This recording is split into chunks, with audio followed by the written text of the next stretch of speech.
my hand. If stylishly wielding a sword as an anime-style female warrior traversing a post-apocalyptic world left behind by its inhabitants sounds anything like NieR Automata, well, that's because Stellar Blade director Kim Hyung-tae was directly inspired by Square Enix's 2017 hit. I'm probably not the only one who imagined Stellar Blade would play similarly to NieR Automata as well, a stylish but casual action game that allows you to beat the crap out of your enemies without too much stress. However, from the moment I got the hold of the controller, I realized that I was gonna have a much more nerve-wracking experience than I expected, but in the best possible way. Stellar Blade puts a much bigger emphasis on defensive skills than I would have thought. Reading the timing of enemy attacks for well-timed parries and dodges is almost as important as it was in Sekiro, Shadows Die Twice. Parrying multiple attacks to disrupt your enemy's balance allows you to perform a special attack called Retribution. Besides your regular dodge mechanic, Stellar Blade introduces Blink and Repulse. Both are dodging skills that counter the enemy's attack, but they can only be used against specific attacks. Blink is utilized by pressing the circle button and moving the analog stick forward simultaneously, while Repulse requires you to press circle and move backwards. At first it can be challenging to instantly know and react to an enemy attack that can be countered by Blink or Repulse, but once you get the hang of it, parrying and dodging a series of attacks only to deliver a devastating counterattack at the end feels incredible. It makes you realize just how much Stellar Blade rewards the time you take to learn attack patterns. In games that put a high emphasis on parrying and dodging, I often find myself playing a bit too defensively. Thanks to a great set of offensive tools, I didn't have the same problem with Stellar Blade. Beta skills, which can be utilized once your gauge is full, can cancel an enemy's attack if the timing is right. There's also an attack that allows you to quickly get close to the enemy after dodging from a distance.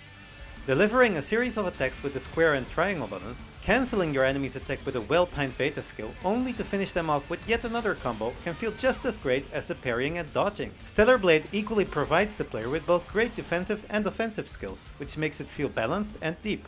Being able to take different strategies depending on the enemy type is great in itself, but it feels like Stellar Blade has enough depth and variety for players to find their own unique style to tackle the challenging combat. At a certain point in the game, Eve will become able to use a long-range gun-type weapon as well. While melee combat remains the main focus, some instances require the use of your gun in order to advance, and apparently some stages are designed for this weapon, but I didn't get to play any of those. I did get to use the gun in a fight against Stalker, one of Stellar Blade's creepy bosses. By successfully countering a specific attack with Repulse, a weak spot is unveiled next to Stalker's head. Heavy damage can be dealt if you are quick enough to fire at this weak spot. I also found myself relying on the gun whenever I was out of potions, as attacking from a distance wasn't nearly as risky as attacking with my blade. At the very least, the gun should function as yet another option in Stellar Blade's already robust combat.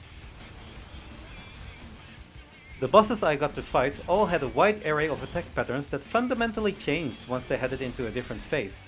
While overwhelming at first, after a few tries I realized how the attacks were designed for me to utilize the parrying, dodging and other skills that Stellar Blade had taught me at that point.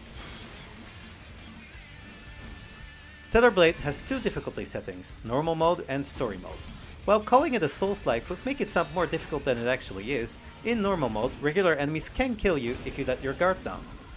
On my first few attempts, bosses felt quite challenging as well. From a game design perspective, Stellar Blade does draw a lot of inspiration from the Soulsborne genre.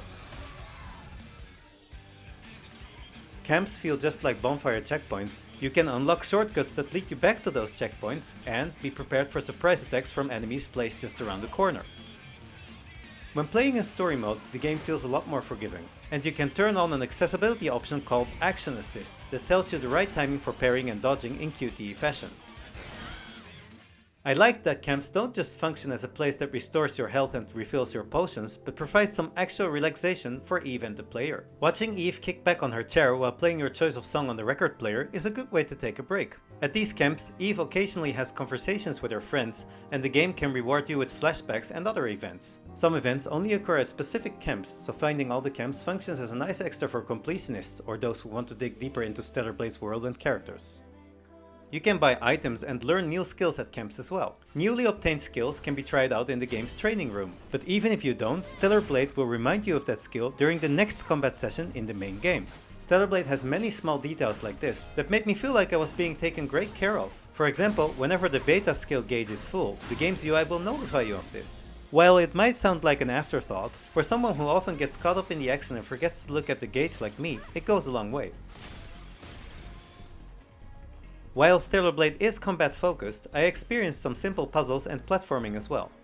Entering a code in order to open a door was so straightforward that I didn't even feel bad to refer to the hint feature. While not particularly spectacular, platforming sessions like moving wooden boards on a water surface by swimming to then climb on them and jump to a nearby ladder were decent enough to provide some welcome variety. Speaking of swimming, Eve can swim underwater as well, which I found somewhat rare for a combat-focused action game like Stellar Blade. In typical video game fashion, swimming to the bottom of the water rewarded me with a treasure chest. What else would you expect?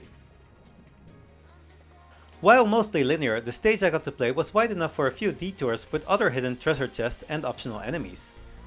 I got the impression that Stellar Blade takes exploration seriously as well, at least for an action game. In the main game, players can explore a city called Zion, as well as some less linear areas. While the depth of its exploration remains to be seen, Stellar Blade's action alone was more than enough for me to get excited for its April 26th release on PlayStation 5.